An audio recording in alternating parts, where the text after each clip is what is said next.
हरे कृष्ण. असं पण बघूया तुमचे आराध्य दैवत तुम्हाला काय संदेश देत आहे, तुमच्यापर्यंत कोणता संदेश त्यांना पोचवायचा आहे, ज्याची तुम्हाला ॲक्च्युली खूप गरज आहे. ठीक आहे, आपण एक कार्ड घेऊया.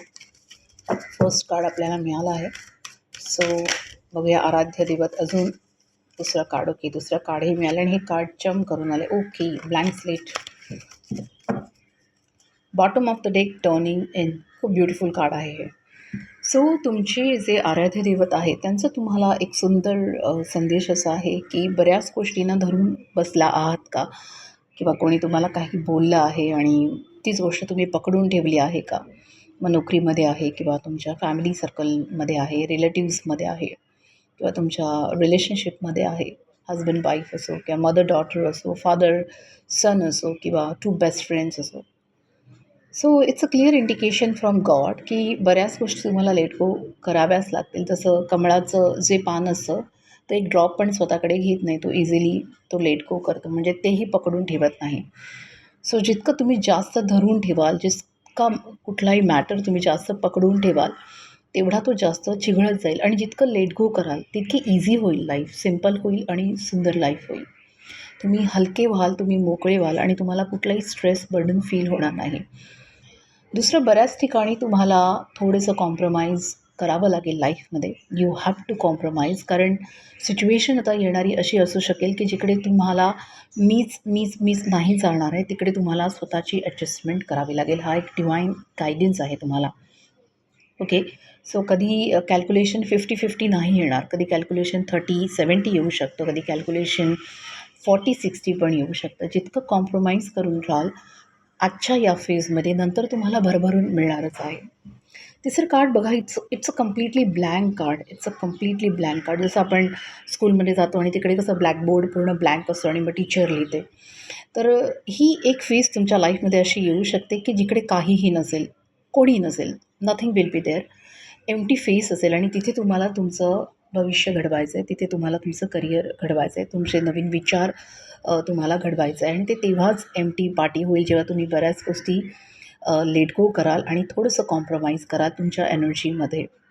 ओके. सो जेव्हा डिवाईन इतकी सुंदर मोकळी स्लेट देते, किंवा एखादी मोठी लँड प्रॉपर्टी एम्प्टी असते, मोकळी असते, आणि ते मन चाहा कोई घर बना सकता है, मन चाहा टॉवर बना सकता है ना, जैसे चाहिए वैसे कर सकता है. का? कारण की मोकळा प्लॉट मिळाला आहे. तसंच तुम्हाला डिवाईन अशी ऊर्जा येणाऱ्या दिवसात देणार आहे की तो मोकळा असेल सगळं, आणि तिथे तुम्ही जसं घडवाल तसं घडलं जाईल आणि तसं होईल. ओके. हे तुमच्या हातात आहे की तुम्हाला काय घडवायचं आहे, तुमचे विचार तुम्हाला कोणते घ्यायचे आहेत. ओके.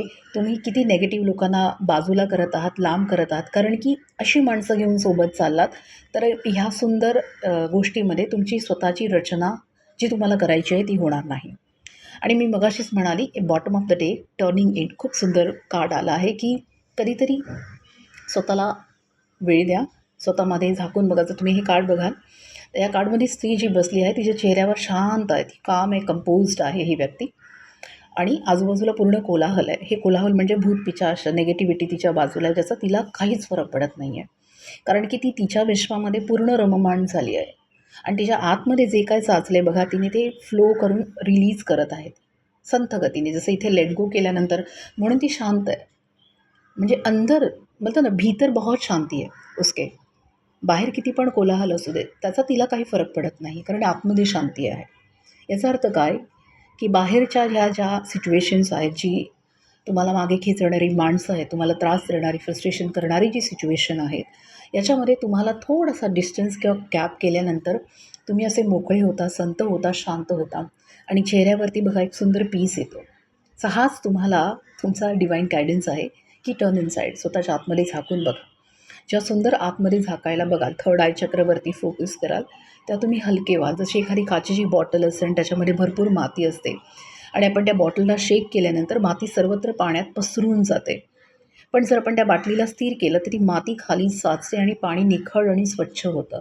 तसंच आहे, जेव्हा तुम्ही ध्यान कराल, जेव्हा तुम्ही मेडिटेशन कराल, तुम्ही सुद्धा त्या निखळ पाण्यासारखे स्वच्छ व्हाल आणि तुमच्या आतमधला जो एनर्जीचा कचरा आहे तो खाली दबला जाईल, तो निघून जाईल.